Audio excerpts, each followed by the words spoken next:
All right, good afternoon, Phillies fans, and there you have it. They hold on. The Phillies hold on today for the 3-2 win over the Nationals. They take the series, their 27th series win of the 2025 season. That ties their mark set last year for 27. So they've reached the point where they were last year. So a success, obviously, in that category as we move forward.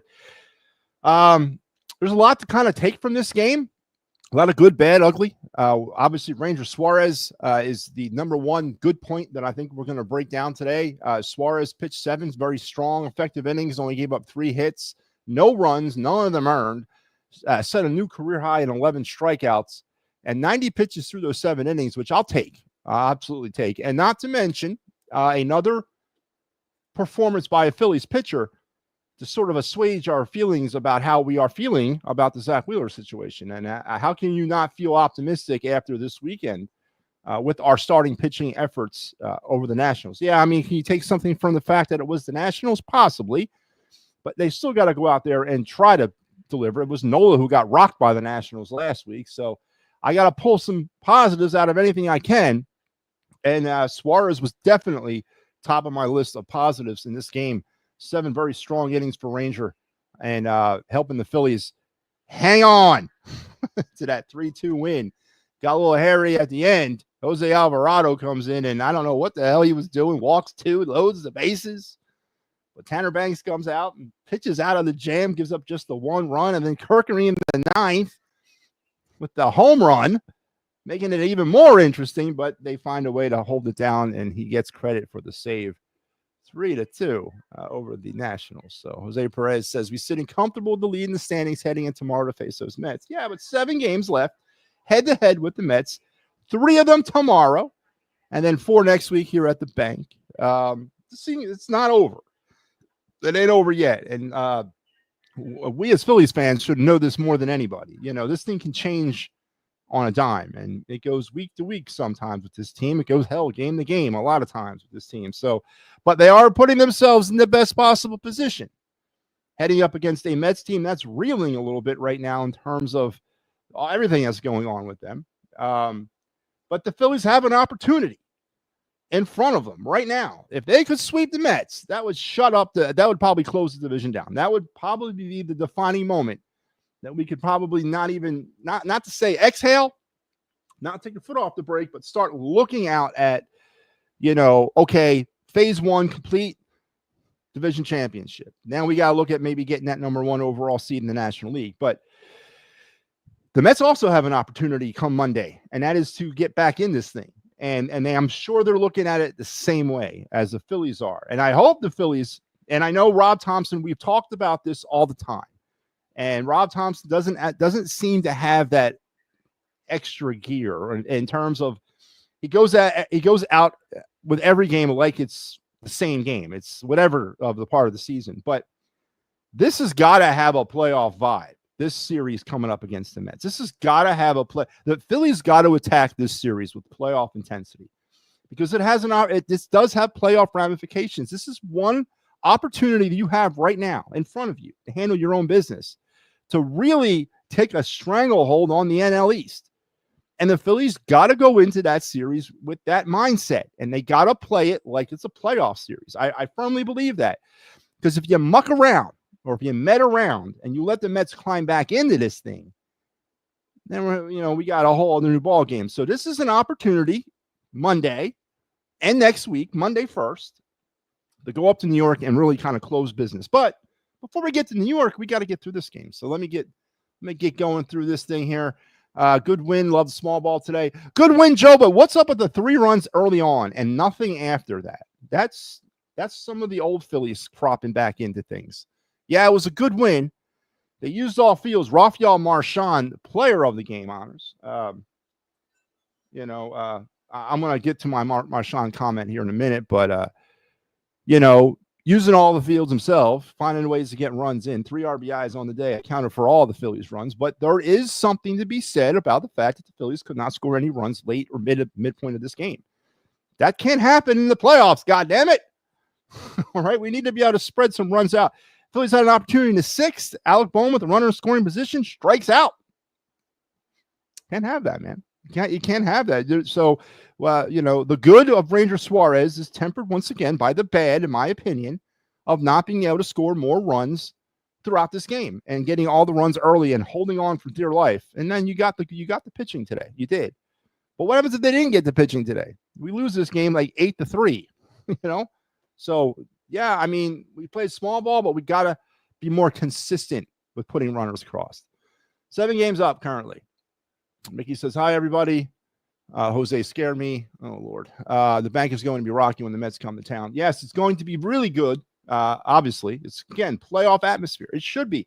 But Citi Field should also have that playoff atmosphere starting tomorrow. So the Phillies have an opportunity to put a stranglehold on this division.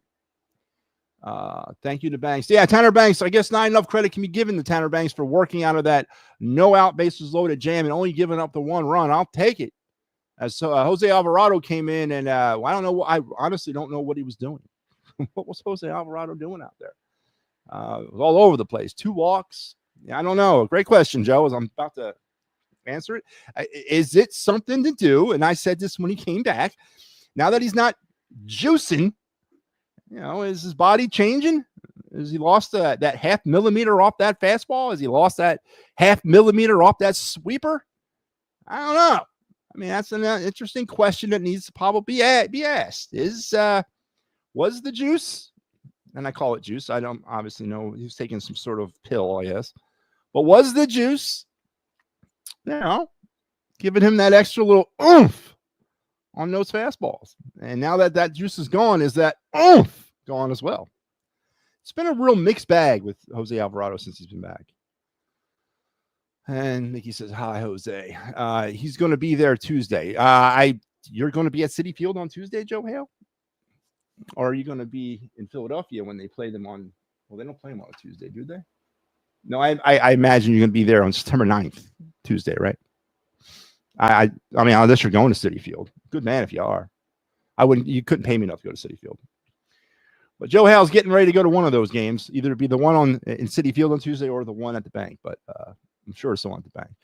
But here on the It's a Wrap Sports Network, you got your first leg of the Matty B trifecta. That's right. Matty B trifecta starts now. I'm here with the Fighting Spinal. Then later on at around 7:30 tonight, I'll be back with our well overdue 2024-25 season review show for the Flyers. We're going to knock that out. And then tonight at 10, that's right, baby, it's Sunday. We're back. Final word with Matty B returns as the last leg of the Matty B trifecta. So make sure you settle in and have yourself a Matty B day, because that's exactly what you're going to get. You're going to get Matty B overload today. And I don't wish that on anybody. No. No, my wife can't even handle it. So I don't know how you guys are going to. But aside from all the stuff you're going to see me doing today, there's plenty of other things happening on the network. This is our Fighting Final lineup for the series against the Mets, the most important series to date of the season. Mike Laro Monday, Steve Fuentes on Tuesday, and I will have you on the rubber match on Wednesday, finishing that bad boy up. And then on this Saturday, August 30th at 6:30 p.m., or when the clock goes 0, the Happy Valley Huddle makes its premiere. It's show premiere here on the It's a Wrap Sports Network. Mike Laro will take you through everything that happened in the Penn State Nevada Wolfpack game, as we'll start breaking things down for the Nittany Lions, the number 2 ranked Nittany Lions for the 2025 college football season. And then on September 4th, the Enchilada, the Eagles Cowboys, they'll kick it all off. And on September 2nd, the quintessential Eagles pregame show entertainment, me and Kyle Quinn will get season 6 of the Birds Blast underway with your NFL and Dallas Cowboy preview on September 2nd. So make sure you're tuned in. It's always fun when me and Kyle come together. And actually, I have some special. Should I keep it on? Yeah, I'm gonna keep that a surprise. There's a surprise guest coming to the final word on Tuesday night. I'm not gonna reveal who it is. And no, it's not Howie Roseman. I couldn't get him. but that's and then of course all the other programming, like the PNM and the AM program, the attacking third, and then the wraparound. All that can be seen at its normally scheduled date and time. And I think Pat Bernard's coming back this week. I don't know if he's back for the attacking third, but I think he's coming back for the wraparound. So make sure that you're all tuned in for all those great and wonderful things here on the It's a Wrap Sports Network. And that we can provide all the great coverage. It's going to Citi Field. Really, Joe? You going to wear all your Phillies gear? Or are you going to turtle up, Joe? Just sit there anonymously in the stands. I would paint myself red and white, personally. The Phillies are heading to Iowa in 2026 to face the Twins for the revival of the Field of Dreams game. Yeah, I saw that today, too. It's a lot better, honestly, Star Wars. I don't know if you guys have looked this far out. The Phillies finished the season against Minnesota at home. Or is it at home? Let me see. Yeah, at home, they finished their season against the Minnesota Twins. I don't know who the hell makes the schedule. I don't know how you would schedule that as your. I mean, talk about a series of games that no one's going to care about. The Phillies and Twins to finish the season, but as Star Wars is indicating here, the Phillies and Twins will reportedly revive the Field of Dreams game next summer in 2026. So always fun stuff right there. And that's some good things to look forward to. And then not to mention that the Phillies are hosting the All-Star game next year. So everything's coming up Philadelphia. Mike Laro says on to the Mets. Yes, indeed. And Star Wars also says, I got 2 wins this weekend. I did. I am up to now 30-17 as your host of the Fightins Final in 2025. Far and away the best record of any of the hosts here on the network, but for some odd reason, it's second highest winning percentage. I'm still behind Mike Laro by about 6%. I don't know how that's possible. Well, when you only do 4 games, I guess that's how you get a higher winning percentage. I mean, I've done 47, thus, it's a lower percentage. It's not skewed correctly, but the math says the math. So whatever. What do I know, man? I'm nobody. Ricky is watching. Hell, Ricky, once again, how you doing tonight? What is that thing you got there? Emporium. Wait, that's not a that's not a Big Al's Excuse Emporium logo. Is it? Ricky, are you rocking your Big Al's Excuse Emporium logo? I don't think you are. I see the word Emporium. It got me all excited. Has it been franchised? Are people making money off that? But, we are going to mention, let's get into this game a little bit more. Rafael Marchand today, getting the start because it was a, day game after night game, right? JT's been remarkably better lately. He's been remarkably hotter, more consistent with the stick. And for those of you that were tuned into that propaganda machine this morning, the PNM and the AM program, where the homers are reign supreme, they went on I think it was Al, went on a diatribe for about 5 minutes about how JT Realmuto still is the best catcher in baseball. But no, I think he actually tempered it. I think he says he's like top 5 now. He's moved JT off the top rung and put him down in the bottom quarter of the top rung, right? But and the fact that JT Realmuto should be re-signed by the Phillies in 2026. I agree with that statement actually, because who in the hell else we got? That's the problem. It's not because I'm in love with JT Realmuto and I would easily move on from him if possible. But the Phillies don't have that luxury. They got nothing else in the system. And today, Rafael Marchand getting his opportunity and doing a great job with it is great, but I just don't see him anything more than a backup. Not that I have any love for keeping Realmuto around. I think he's literally on the beginning of the end of his career. And re-signing him for 2 or 3 years, whatever the case may be, I'll take him on a 1-year deal, absolutely. But I ain't taking him for anything more than that. His decline is upon us.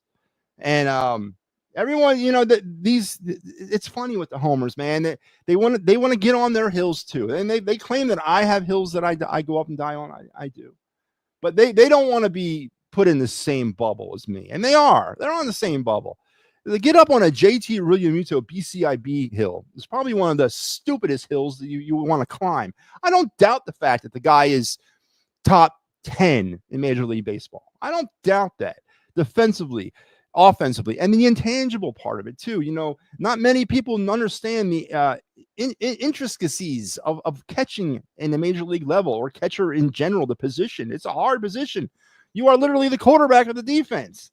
You're aligning people in the field. You're calling the game. You got your finger and glove on the pulse of the entire baseball game. I give you that. And he's one of the better ones at doing that. But to sit here and say that the Phillies are in an optimal spot to re-sign JT because anything other than the fact that they have no other choice because they have nothing left in the catching prospect pool is lunacy.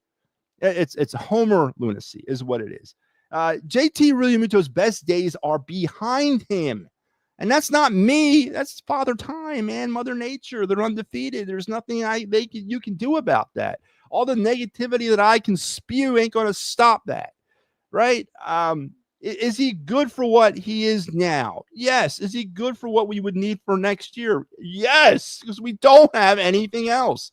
I love the fact that we're going to back ourselves into the love fest of JT Realmuto, because obviously the only reason we're in love with him is because he's the only thing that we have left, man. It's like 2:00 in the morning at the bar. Nobody goes to the bar thinking, you know what, I'm going to go home with the Sea Hag at 2 a.m. No, we're going to go home with the stellar one at like 11:30. But 11:30 comes and goes. Now, this never happened to me. I'm going off of what people have told me. But 11:30 at night, now the pool begins to dry up. And then at around 1:45, oh, yeah, the Sea Hag's looking pretty good. That's what JT is. He's our Sea Hag. He's our 2 a.m. Sea Hag. He's looking pretty damn good at 2 a.m. because there's nothing else left. Give the guy his due. I'll give it to him, man. He's got the tools. He can do it. But he's on the other side of his career. Now, Rafael Marchand today, to his credit, gave a great opportunity and used that opportunity and had himself a great game. I didn't know he couldn't speak English. I didn't know he needed an interpreter. That's interesting. But yeah, what was Marchand's line tonight or on the game? 1 for 3, but he was offensively in all the runs were accounted for by him. The double in the second inning, scoring Castellanos and Stott, and then he walked, forcing in Bohm. So Marchand was all over the scoring today for the Phillies, and you want to see that. You want to see that, and you gotta. And he's got to take those opportunities. Now, I'm not advocating cutting the job off the Rafael Marchand. No. And God forbid am I not advocating next year having a battery tandem of Garrett Stubbs and Rafael Marchand. No. I'm just saying stop it with the nonsensical BCIB crap with JT Realmuto. He's too streaky, and his defensive skills are there. But they're decreasing with age, and he's not getting younger. He's getting older. He's had a rejuvenation. This is probably the best hitting he's been doing in about 2 years. But we're going to let's re-sign him. Well, yeah, because, he's he's being re-signed because there's nothing else there. It's 2 a.m. and there's the Sea Hag. You know what? I ain't going home alone tonight because I'm just not feeling that, man. I got to get me something. So I'm taking home, Wilhelmina there, and I'm not going to go to sleep there because I'm going to wake up before it's all done and sneak the hell out the window. But still, I got to go home with somebody. And JT is that guy. JT right now is my guy to go home with at 2 a.m. until I can score something better. I'm probably offended about 30,000 people with that little rant, but I don't care. Don't even give a damn, man. Oh, man. 5-1 for the week. Yes, very good productive week for the Phillies. Chooch wasn't ready until age 26, but we got to sign JT. Oh, really? Do we gotta go now? Yeah, okay, but why, Steve? Why do we got to sign JT? Is it because we can't live without his productivity? We can't live without what he provides this team? Or is it because it's 2 a.m. and we just can't go home alone? Come on, Steve. Let's be honest with ourselves.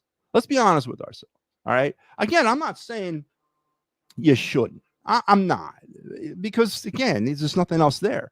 But Dave Dombrowski has grossly mismanaged this organization's catching prospects to a criminal level. He has, whether or not you're in on the Duran trade, and whether or not you're in on the Brandon Marsh trade. I don't know if anybody's in on that one, but still, anyway you cut it, he's grossly mismanaged this organization's catching prospects. To the fact this is what we got. You got Farabus hanging out in the rookie leagues. You got Jordan Disson in AA. Peyton Henry, a tweener who's been bouncing around the major leagues for the last 7 years. These are AAA, 1A, 1B with Garrett Stubbs. Who in the hell's down in Lakewood? I don't even know. Not Disson. It's give me a second to think about Jersey Shore. I don't even know who's there. And then the same thing with Clearwater. And they did draft a couple catchers. Listen, it's been criminally mismanaged, and you got no other option but to sign JT. You don't. But again, it's not because it shouldn't be because you're in love with them. It's because you have to. Well, it's the truth, man. JT's genetic tree is elite. Oh, good God. I do believe his ability to take care of himself. This is a rare instance where the Phils don't have a catcher of the future in the pipe. This is a rare instance where the two conversions have collided upon the axis of the delineator. Come on, Steve. It's not a rare occurrence, man. The GM totally mismanaged the assets, and we don't have anything. Don't make it up. Don't puff it up in a bunch of $5 words, man. Dombrowski sent out our two highest catching prospects for whatever reason, if you're into it or not. And obviously, Johan Duran has been a good pickup. Brandon Marsh hasn't been a good pickup. And yeah, you can talk all you want about Logan O'Hoppe and his development not necessarily being the best thing since sliced bread, but he's on the other side of his career. He's on the rise, not the decline. So you got to factor that into it as well. Don't puff it all up with all this now. Oh, it's a rare occurrence when this happens in E equals MC squared. Get the hell out of here with that. It was a criminally mismanaged situation with Dombrowski, who traded away all of our catching assets. Now you're screwed. Now you're screwed with the C-Hag JT Realmuto. All right, you're screwed. So yeah, we got to re-sign him. I agree with you 100%. But a rare genetic tree. Get the hell out of here, man. What's he Steve Austin, the Bionic Man? Come on. Get me all fired up on this nonsense, man. JT is a very good catcher. I'll give you that. I'll definitely top 10, yes. 100% top 10 in the league. But how much longer can we say that? Last 2 years ago, we were saying top 3, top 1. Now it's top 10. Next year's he top 20? I mean, it's falling apart because of it, just nature. It's not because of JT specifically. It's just nature, and we don't have anything else to go to. So don't give me this rare occurrence nonsense. It's criminally mismanaged is what it is. And I think ultimately this team's going to pay the price with that. Some year, 2 years down the line, we're going to pay the price with no catching. Well, the Darren Rupp days are coming back for this organization because of the catching problems, because of the mismanagement of catching prospects. You're definitely right about the mismanaged catching prospects. Ever since I was a kid, the Phils have had catchers in the pipeline, but his whole family is known for durability. Okay, again, and that's good. Obviously, that's good, and because we need them. We need them to be durable because I sure as hell ain't turning this thing over to Stubbs and Marchand. All right, back to this game. Let's go break down the box score. Yeah, I got a lot to go through in this show, so you got me off on fired up on a rant here. Phillies with the Nationals 2 runs on 5 hits, 1 error. Phillies 3 runs, 7 hits, no errors. Your offensive standout, even though he was only 1 for 3, he's got to be Marchand with the 3 RBIs, accounting for all 3 of the Phillies runs. Turner was 1 for 5. Harper 1 for 4. Bowen 1 for 4. Castellanos had the only multiple hit day game, 2 for 4. And then Bader 1 for 4 as well. For the Nationals, Wood, Abrams. Have I done my James Wood, CJ Abrams, and Dylan Cruz gush moment of the day yet? Have I mentioned lately how much I would kill to have them 3 players in our lineup? I know the Washington Nationals aren't much to look at today, and they're not. But I'm telling you, very soon, you mark my words, the James Wood, CJ Abrams, Dylan Cruz, those names are going to strike fear in the hearts of NL East fans for years to come soon. If they can assemble a little bit more veteran presence on that team and maybe some pitching, Washington's right back in this thing. They really, truly are. And that scares me because if you look at the Nationals, they're on the rise. The Phillies are on the other side of that hill, I think, a little bit. And we're going to eventually pass each other on the way down, way up. But I really like those three youngsters. Not much to speak of though from them today. Matter of fact, they had an O-burger, 0 for like 12. So you know what? I could gush, I guess, but nothing really going on because Ranger Suarez was so dominant. Urban pitched 2 1/3 innings for the Nationals, gave up 6 hits, 3 runs. They were earned 2 walks and 2 strikeouts. Olga Suganawagna, Jackson Rutledge, Plinkington, and Beater also pitched for the Nationals in a losing effort. Ranger Suarez already mentioned a dominant 7-inning, 3 hit, no run, 11 strikeout, new career best for him individually. Jose Alvarado in the walk-o-matic in the with the 8th inning with the run with the walks. Tanner Banks bails his ass out, gives up just a 1 run, and Ryan Kirkering hangs on for his 4th save of the season for the Phillies. Scoring summary, Marchand gets it going in the 2nd with a double, scoring Castellanos and Stott. In the 3rd, Marchand walks, scoring Bohm. And in the 8th, Wood grounds into a double play, forcing in the run. And then Garcia with the homer in the 9th. And that's how you have 3-2. The Phillies on the day were left 10 runners on base and a very, very negative 2 for 8 with runners in scoring position. The Nationals were 0 for 3 with runners in scoring position, and they left 4 on base. And there you have yourself 3-2 Phillies, 27th series win of the season, tying their mark of 2024. Next up, of course, is those New York Mets, and we got you covered here on this network. So let's head to the Broad Street bottom line, and I'm going to tell you how I really feel.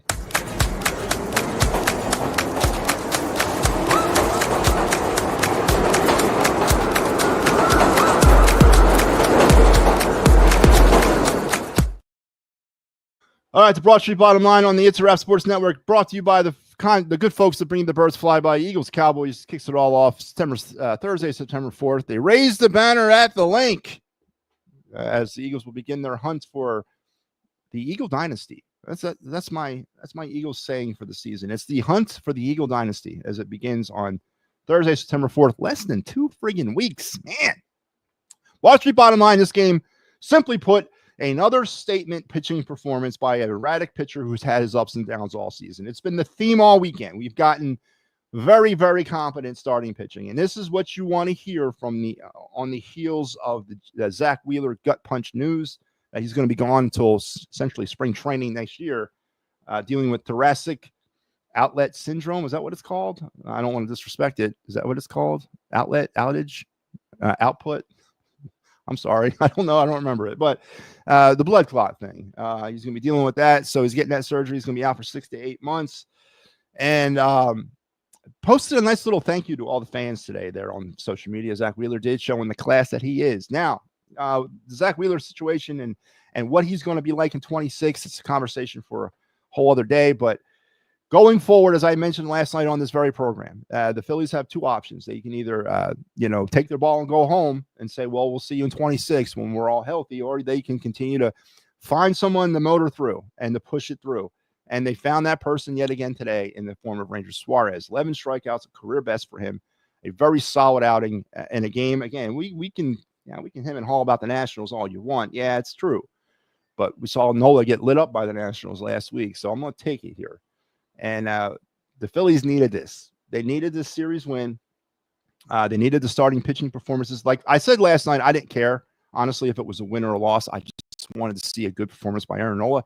Today, I cared for the win or loss because we need to get some distance between the Mets as we have an interesting series starting tomorrow with playoff. Yes, I said it. Playoff ramifications. This series should be attacked because I think the Mets are going to play like it's the playoffs because they know they can't afford to lose 2 out of 3 here. They got to take 2 out of 3 or they got to sweep.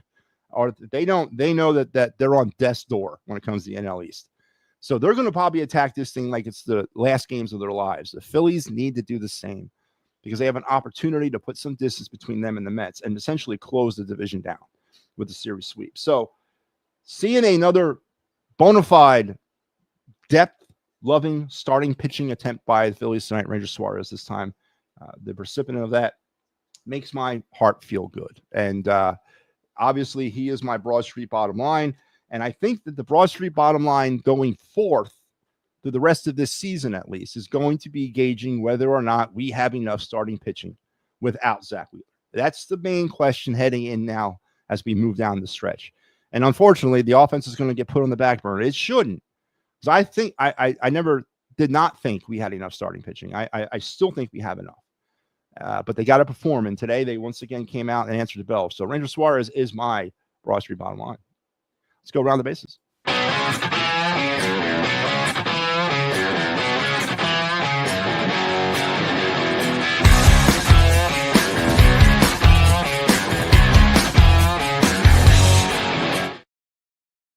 All right, here's your scores from around Major League Baseball on this Sunday afternoon. Let's talk about the games that have gone final. It was 3-2 Orioles over the Astros. It was 4-3 Braves over the Mets. That's why we're up 7 games. And it was 10-8 Royals over the Tigers, 10-8. 5-3 Marlins over the Blue Jays. So I said 5-3 games that are still currently ongoing. In the top of the second, nothing. Rays Cardinals. It is 8-0. White Sox all over the Twins as they move to the top of the ninth. 3-2. Brewers over the Giants in the bottom of the seventh. It is 5-0. Rangers over the Guardians. Bottom of the seventh is 1-1. Cubs Angels as they move to the bottom of the third. Diamondbacks up 1-0 on the Reds, and it is the Dodgers and Padres. Someone needs to tell me when they're playing each other, man. That's much CTV. Anytime the Dodgers and Padres play, I gotta be watching. It is also in the bottom of the second. A's are up 5-1 or 5-1. Mariners are up over the A's, and there you go. And what's the game tonight? And then tonight you got the Yankees and Red Sox. Boy, that series, that rivalry has definitely lost something over the years, hasn't it now? And there you go. There's your scores around Major League Baseball on this Sunday afternoon. Tomorrow, the Phillies will get back at it. It'll be up to Citi Field Monday at 7:10. Jesus Luzardo against Sean Manaea. So there's your first matchup. I believe the Phillies are going all lefties in this series. But Luzardo is going to get the bump tomorrow against Sean Manaea. So 7:10 p.m. on TBS, the Superstation. Make sure you're tuned in appropriately, as we will be here on the It's a Wrap Sports Network. We'll do some updated. Let's talk the updated standing picture in the National League. I ain't going to talk about the damn American League. Phillies are currently now 7 games ahead of the Mets. The Brewers and Cubs are still ongoing, and Cubs are 6 games behind the Brewers. And then they're back and forth out there in the NL West between the Padres and Dodgers. Currently, the Padres are a game ahead of the Dodgers. In the wild card in the National League, it is Cubs, Dodgers, Mets, with the Reds 2 games back, and the Diamondbacks and Cardinals and Giants all still in the mix, but yet all 3 of them were sellers at the trade deadline. So, boy, that's interesting. Are they going to make it? But there you go. There's your round the bases, your standings check-in, all the things that I was supposed to do. Damn, Steve, what the hell's going on? In case there are people getting miffed about sweeping appels lately, umpires are being told to look more at the hips and shoulders now, not the bat and wrists. So, what people are getting miffed about swing appeals lately. Okay, so let's talk about swing appeals. As Steve brings it up, and I've not heard that they're being told to look at. I'll reach out to some of my sources within Major League Baseball, and I'll ask those guys.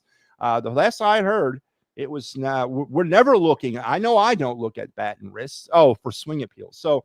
I was thought you were telling General Strike Zone. I'll ask about that. But so the rule in Major League Baseball is very simple. It's it's a judgment call. It's a judgment call whether or not you, as the umpire, felt he was attempting to swing. And you know what? This whole the 45-degree angle, breaking the plane, that's all myth. That's never been in any rule book. It's about judgment. It's about whether or not you, in your judgment as the home plate umpire and also as the base umpire, felt that he was swinging. Yes, we got to play psychiatrist and psychologist, and we got to play fortune teller a little bit. It's a very steep slope that we ride on. Now, as far as the appeal process goes, and this also is an interesting thing, a lot of people out there feel as if you as a hitter can appeal any check swing that's called a strike or a ball, and that is a complete myth. The only time as a hitter you can appeal, or I'll say as a defender, you can appeal a check swing is on a ball, on a called ball. You can never appeal either if the pitch was called a strike or if in the judgment of the umpire, plate guy, he makes the call strike. That's non-appealable. That's arguing balls and strikes. You can't do that. The only time you can appeal a check swing is if the initial call from the umpire was a ball and he did not make a call.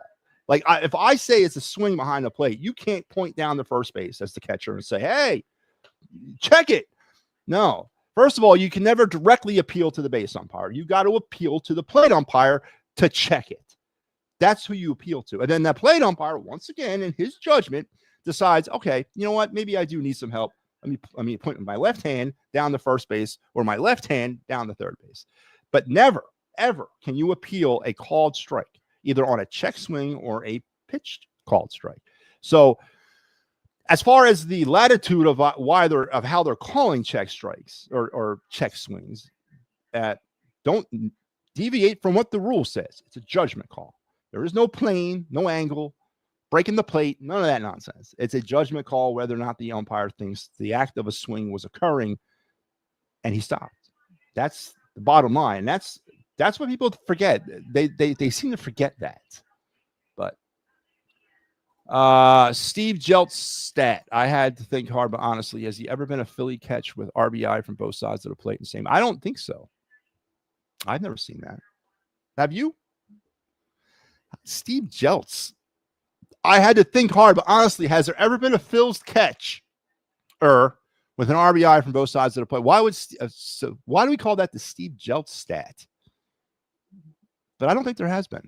Do you think the Phillies need to sign a Ranger now with the Wheeler injury and uncertainty? Well, not even that, Papernick, because once again, this is a question that's going to span space and time. And the mess that will be the offseason, because right now it's shaping up to be very messy for the Phillies when it comes to some of the free agents they have. They only have a handful, but they're all somewhat important players. And it's going to be a messy situation to try to retain them all. But we got to get to that free agency question mark first. But you're right. I don't know. Does this change the Wheeler thing? I mean, I don't even know if you look at if I had to go as far as the Wheeler situation. Hell, I was getting concerned because of Nola. We have to re-sign Ranger. But I don't know. Can you re-sign Ranger, Schwarber, and the CHAG, BCIB? Can you re-sign all three of them in the same offseason? And if the Phillies do that, and I don't think many people will get upset if they do that, what does that mean for them going externally out and looking for some help around more offensive help to sort of mitigate these types of seasons that we've been dealing with? And if they don't win a World Series, if offensively something happens once again where they regress or they don't capture the prize, what's the fan base going to feel like? We signed all these internal free agents, but we once again did not address anything externally. We didn't bring anybody in to help out the offense. So there's like 5,000 different questions, Papernick. I don't know the answer to that. I really don't. I don't think the Phillies can sign all of their key free agents, Ranger, Schwarber, and JT Realmuto, without also addressing the other issues that are on this team. They got to go out externally and fix this offense. It's got to get upgraded. We still have questions in the outfield. There's still issues in that outfield. So if you're going to resign yourself to running it back yet another year, then yeah, I guess you go ahead and sign all those guys, because I've heard over the course of the last 48 hours now, Papernick, or 24, actually 12 hours, I've heard a strong sentiment about re-signing Realmuto, and now we're talking about potentially signing Suarez.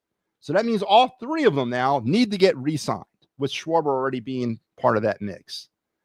What does that say to going out externally and getting some more help? So I don't know.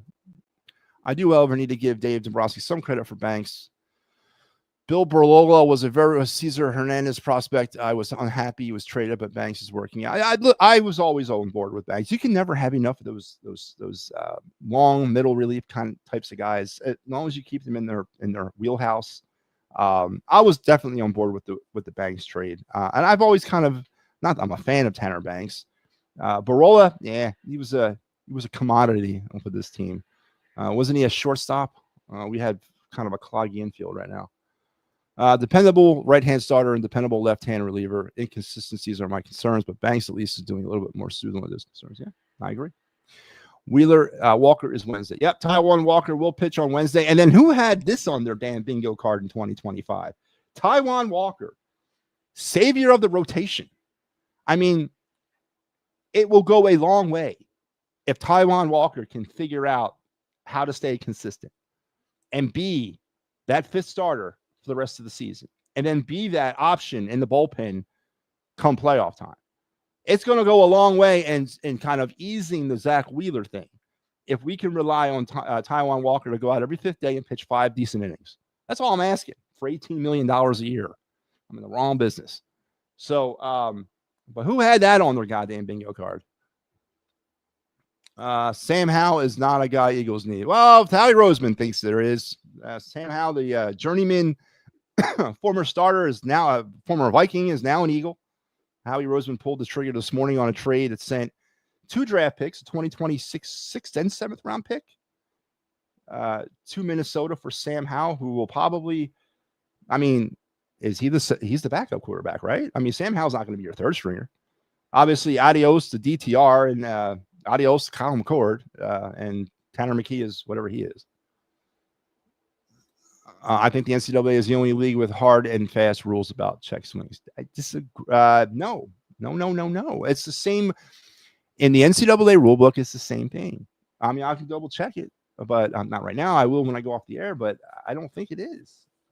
There is no mathematical formula when it comes to checking your swing. It is a judgment call, plain and simple. A judgment call. And I know that doesn't like answer the question because it's like an open-ended answer. And unfortunately, majority of baseball rules are judgment calls. Majority of them are. There's hard rules, but there's a majority that are judgment calls of what you as the umpire saw. It's not even wrong or right if you made the right call. It's what you saw. You know what I'm saying? So that's just how it is. We have a not a great what? We have a not a great quarterback. Huh? I don't even know what the hell you're trying to say. Our starting rotation could be if Wheeler isn't ready, Sanchez, Nola, Luzardo, Walker, Painter. I don't know, Papernick, why are you trying to force Andrew Painter down everybody's throats? Andrew Painter's day will come. Does it have to be now? Well, I don't see an urgency for Andrew Painter. I don't need Andrew Painter figuring himself out at the Major League Baseball level in the midst of a pennant race. I don't. Andrew Painter's day will come. It will. Probably next year. But if we don't have to go, 1, 2, 3, 4, 5. Who are we leaving off this list? Sanchez, Nola, Luzardo. Well, where's Suarez? Why don't you have Suarez on here? Where's Suarez going to the bullpen? You're going to put, is this our starting rotation could be if Wheeler isn't ready. Are you talking about next year? Where's Suarez? Is this next year's rotation? 1, 2, 3, 4. That's only 4 guys. 1, 2, 3. Wait, 1, 2, 3, 4, 5. There's 5 guys. Yeah, maybe that's 20. Is that 2026 rotation? I mean, that might be what it is. It might be Nola, Sanchez, Luzardo, Walker, and Painter, or Painter Walker, whatever you want to do. That could be very well be your rotation to start 2026. Absolutely. Oh, that was what we were asking for now. I'm like, where the hell's Suarez? If things don't break correctly, we could be looking at a 2012 Crawford could be Revere, Painter could be Amont, Miller could be Season. Oh, God damn. Not sure if it's that bad, but it could be. At least nobody is, what's his name? Mikel Franco. At least we're not that bad. Or Odubel Herrera. I mean, there's always bad you can pull. I don't think Crawford's Ben Rivera. Philippe Amont, it might be Painter. I don't know. And I don't think Aiden Miller is Cesar Hernandez. And you know what? I was always okay with Cesar Hernandez. I thought he was good. I thought he was okay. And I liked him in that role as a leadoff hitter. I did. How is admitting this McCord a mistake? How is admitting his McCord mistake? How is what? How he is admitting his McCord mistake? Oh, no, don't say that. Jalen Hurts is not great. I agree. He's good. None of the quarterbacks are great. No, I agree. Uh-oh. You just ruffled the feathers there, Star Wars. You ruffled the feathers of one of the Homer Gestapo. He's one of the sleeper agents, man. He's going to go report back to the big bosses. You can't do that, Star Wars. You can't do that because the Homer's going to come floating out everywhere telling you that Hurts doesn't need to be great. Steve, I'm not calling you a Homer. I'm just we're having a bit here. So Steve's right though. Hurts doesn't need to be great because he's not. But other things around Hurts need to be great, and that's going to be a question for another day too as we get into the Eagles season. Are and is the Eagles in the same position or better than they were when they walked off the field in where the hell was the Super Bowl at? Why do I forget? Where was it? Somebody tell me where it was quickly. New Orleans. Are they better or are they worse than what they were when they walked off the field in New Orleans? Because if they're worse, then we could have a problem. Because if you have to ask Jalen Hurts to be great, I don't think he can be. And that might be an issue. So we'll definitely get to more of that as conversation about the Phillies or Eagles. We gravitated to that. But it's time for us to take a pause here on the program and talk some down on the Phillies farm because we are at that stage of the show almost an hour into the post game. But so this Sunday, and we always do down on the Phillies farm on Sunday, as we go a walk around the minor leagues and sort of kind of get you up to date what's happening. And today we're actually going to spend a little time too talking about each one of these teams' playoff position potential. Some of them are just stick a fork in them, they're done. Others are, they're kind of hanging around. So we'll get into that here on this week's episode. So let's get it rolling here at low A with the Clearwater Thrashers. Your fielder of the week was Jonathan Hogart, the outfielder of 5 games, 4 hits, 4 runs, 2 homers, and 3 RBIs. Your pitcher for the week for a second straight week was Ramon Marquez. Had a game with another win, 5 innings, 3 hits, 1 earned run, 7 more strikeouts, no walks, and a 1.80 ERA for the Thrashers. 3-2 for the week, 30-19 now through the second half of the season. And if you're asking, well, where are they standing in the playoff hunt in the South Atlantic League, I will give it to you, the Florida State League.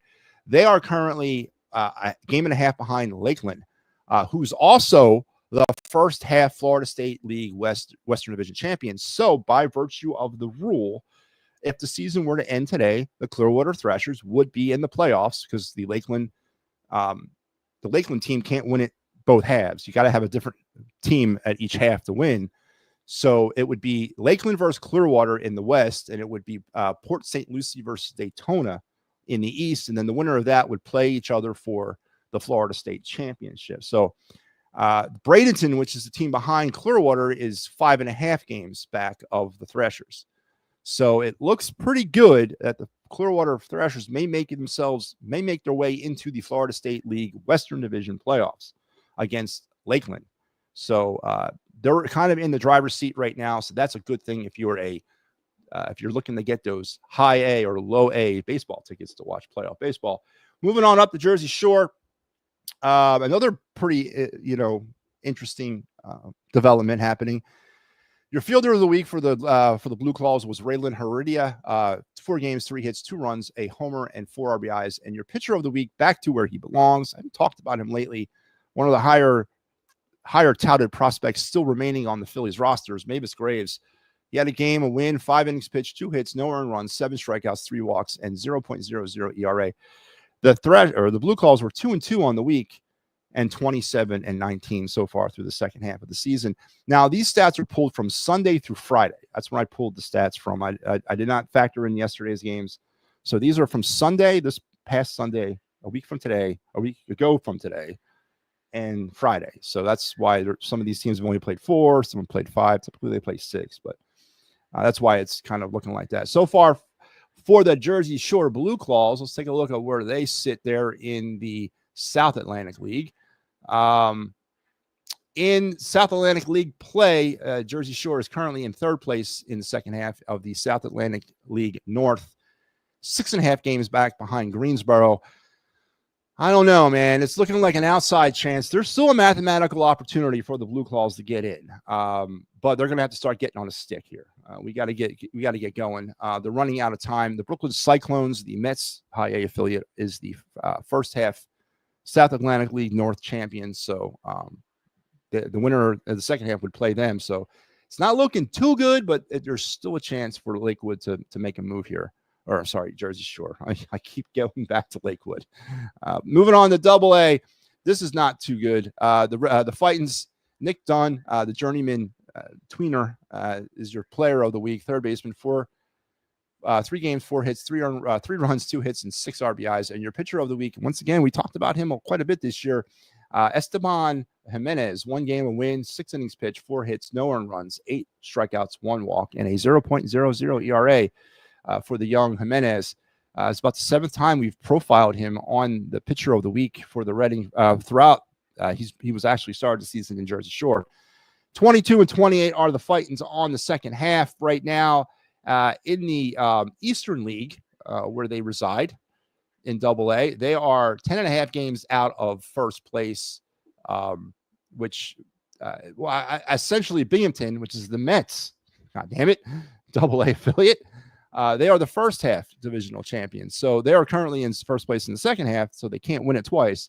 So Somerset, which is the Yankees Double A affiliate, is the next team. Reading is currently about 4.5 games behind Somerset. Now, They also have 2 other teams ahead of them. So is it over for the Reading Fighting Phils? No, but time is running out for them to make a move. And they haven't really made any kind of moves at all this season, so I don't know if they're going to make one now. But there you go. There's the Reading Fightins, and then we'll finish up our trip in AAA. And look who's back. Our old friend Otto Kemp returns to AAA and has himself a week, playing first base this week for the Iron Pigs. 4 games, 6 hits, 5 runs, no homers, and 3 RBIs in his return to AAA. Your pitcher of the week is Adonis Medina. 1 game, no wins, 5 innings pitched, 4 hits, 6 strikeouts, an earned run, 4 walks, and a 1.80 ERA. The Iron Pigs were 4-1 on the week, but this has definitely been a season of tale of 2 halves. A fantastic first half, followed up by literally a 500 second half, as they are currently sitting in a little bit of a different position in the International League. And International League, they do it differently at AAA. AAA is the only level of minor league baseball that does this. They don't look at it as divisional winners. They look at it as league winners. So they take the records from the teams from the East and the West, and they come up with a first half winner, and then they do the same thing in the second half. And right now, Jacksonville, who was the Marlins AAA affiliate, they won the first half by a half a game over the Iron Pigs. Now, currently in the second half, the Scranton Wilkes-Barre Red Rail Riders, good God, and the Syracuse Mets are fighting it out atop the International League with the 2 best records. The Rail Riders are 3 games ahead of the Mets as we move into action today. The Lehigh Valley Iron Pigs, well, they're about halfway down the list and currently 9 games out of first place. So, again, mathematically, there's still a chance. Legitimately, it's looking like the Iron Pigs are going to miss the boat. And that's going to take me through the rest of that concludes our Down the Phillies farm segment for this week. And we're getting to the end of this, man. We're getting to the end of this. I don't want to see it go by. Yeah, birds don't. Okay, here we go. Steve says, boy, or not Steve, Star Wars, boy, am I glad they signed David Robertson. Yeah, again, I didn't have that on my bingo card. How much more can we rely on that, though? The only way the majority of fans put him is in a great category is if he puts the team on his back against expectations. And isn't that how you typically judge elite quarterbacks? You know, you see how they do in adversity, and you see how no one ever has this conversation about Brady. And again, I don't want to get into a Jalen Hurts discussion right now. He's a good quarterback. Leave it at that. I mean, I don't hate him, but he's not elite. He's not, because he doesn't, first of all, have the elite resume. He won a Super Bowl. Yes, he did. But so did the 52 other members of that football team. All right. I don't hear anybody calling, what's his face? Saquon Barkley. That's not a conversation about elite. I mean, we're just happy to have a really good running back. But we got to have this friggin' thing in this town where we have the best, whatever. But you're right. You gotta be the one.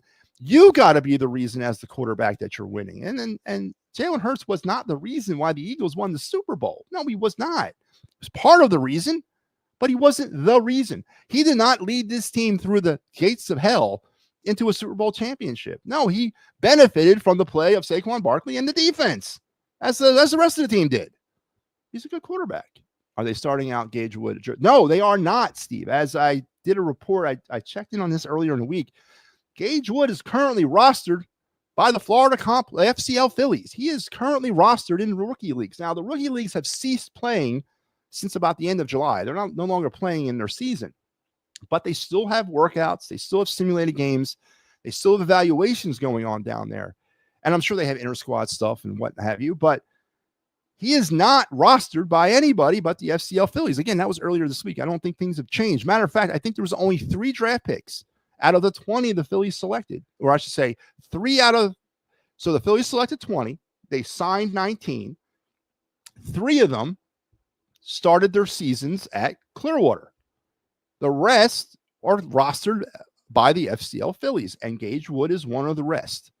So he is not starting out at Jersey Shore, unless you're talking next year, which I doubt. He'll start in Clearwater next year, more than likely.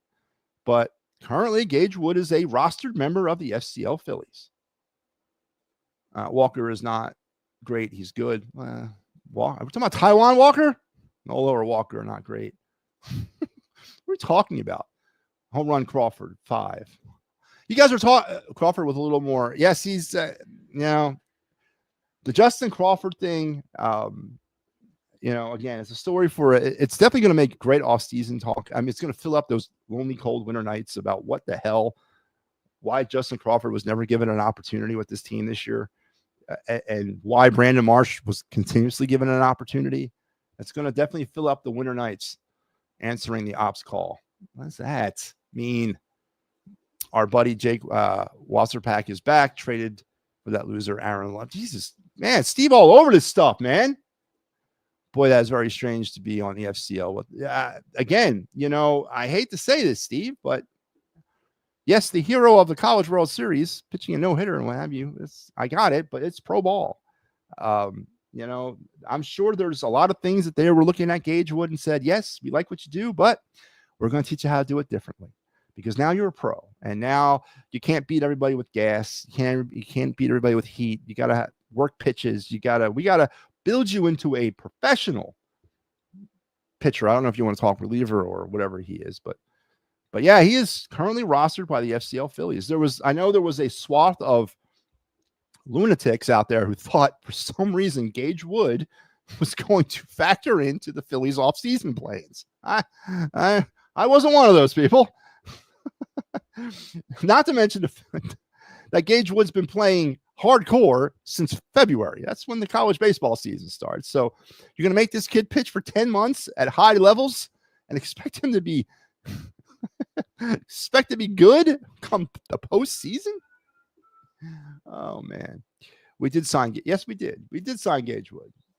We signed all but one of our draft picks. All but one. And it was the kid out of Tom's River that did not sign. And he has still can't participate in any sort of Phillies team activities, can go back to high school or college next year. I didn't look into as far as where he's going. I think he's committed to college, but he's got to 1 hour, I think, before the 2026 draft to sign with the Phillies. If not, he'll go back into the draft pool in 2026. More than likely, that's what he's going to do. But there you go. College World Series is usually about advanced A-level ball, but they must see some raw stuff for fatigue. I mean, or just doesn't know. I mean, maybe he's got I don't know. I didn't get deep into Gage Wood. I think he only has 3 pitches. I don't know if he can survive on that on the major league level. They're going to teach him more. He's going in the draft. Probably. But all right, folks, that is going to take me to the end of another hour-long post-game show. Sunday show usually goes long. Phillies win today. 3-2. Take the series against the Nationals. 27th series win of the season. That ties the record of 2024. And now they'll take the ball and head to New York against the Mets in a very important should be playoff-like atmosphere at Citi Field. Does Rob Thompson attack it like the playoffs? Probably not. Are the Mets going to attack it like the playoffs? Probably are. And you're going to know a lot more about the National League East after this series than you do now, as the Phillies have an opportunity to put the proverbial nail in the coffin, or they have the opportunity to let the Mets right back into this thing. So we definitely got to see. We're going to see some good baseball. Don't forget, tomorrow on TBS. Glad to see the Emporium shut down this weekend. No, listen, they tried to open it this morning, Steve. I caught a little of the show. I was heading in to do some work, and I caught a little bit of the JT Realmuto Love Fest. I don't know if that was necessarily the Emporium, but we can have like the bargain basement or the bargain bin is like the Homer stuff. I don't know, but yeah, I guess they weren't really there wasn't really that much going on excuse-wise this week. I got to give them credit for those guys. I like that they're living in the now. But if you had enough of me today, well, I definitely apologize for that, because you're going to see more of me. Here in a couple hours, I'll be back at 7:30 for the 2024-2025 Flyers season review show on Clear the Ice, as we're finally going to get around to putting the bow on top of the Flyers season, and then giving you a little bit of an appetizer as we look ahead into 25-26. And then if you haven't had enough of me after that, well, you got me tonight at 10 o'clock for the final word with Matty B, as I am back on Sunday night. We'll kick off our week and our broadcast week. So hang on. The first leg of the Matty B trifecta is down, but we have 2 more to go. So make sure you're tuned in and all the other great stuff going on the network. And we have a special surprise guest coming to the final word Tuesday night. So I'm not going to reveal who that is. You got to tune in to find out. Carter Hart, yay or nay? Stay tuned. So we're going to get into the Carter Hart conversation a little bit at 7:30. And it's funny because it's gone to a whole other level with Carter Hart. Now, again, providing some clarity on the situation, he's been found not guilty, not acquitted, but they were found not guilty. The Crown could not bring any significant criminal evidence to bear in order for the judge to convict these 5 individuals. She said it herself, though. They're not innocent, but they're not guilty of a crime. So he was, however you want to look at that. But again, the case has been dismissed. It's over. Now, there are some people out there who call themselves sports reporters or sports people that know what they're talking about and have no clue, are making they're making false claims or false announcements that Carter Hart and the other 4 are banned from the NHL. That's not true. Carter Hart and the other defendants in this case were never, ever, ever banned from the NHL. They were not. They were given leaves of absence to go home or go back to Canada and deal with this, but they were never banned. Now, it just happened to be that I think 3 of the 5 were actually currently in the NHL or affiliated with the NHL at the time this happened. And all 3 of their contracts, they were just happened to be free agents at the end of the year. None of them were tendered new contracts. That is not a ban. That is a team saying they don't want them. So as they dealt with their situation, they were never banned. Now that the situation is over, now the NHL has stated that they are going to launch an additional investigation into this. So the players are not banned, but they're not quite able to come back. So, but they were never banned. The players' union has been very clear about how upset they are from the league for saying this. What other investigations need to be done? They were cleared criminally. Why is there need to be another investigation? Double jeopardy is a mofo, I guess, in the NHL. But they were never banned. Now, as far as bringing Carter Hart back, regardless of how you come out on this, I'm going to leave my opinions. I mean, if you ask me, I'll give it to you. But it's a PR nightmare for the Flyers at this stage of their rebuild to bring him back. It's a PR friggin' nightmare. And unfortunately, I don't know many teams that are going to be able to withstand that. And he's probably the more profound of all of them because he probably had the best going career. But we'll get into more of that tonight, Steve. The Field of Dreams game 2026 announced Pete Rose coming out as that's what I'm talking about, man. That'd be awesome, wouldn't it? Hopefully when Pat comes back, his internet is fixed. It better be fixed or he's going right back off the air. Trust me. I hold the master switch over here. I got the master kill switch. But now Pat will be fine. All right, guys, listen, that's going to do it for me. Thanks for joining in for over an hour-long Phillies post-game show on the Fightins final. Went through a lot today. Phillies win.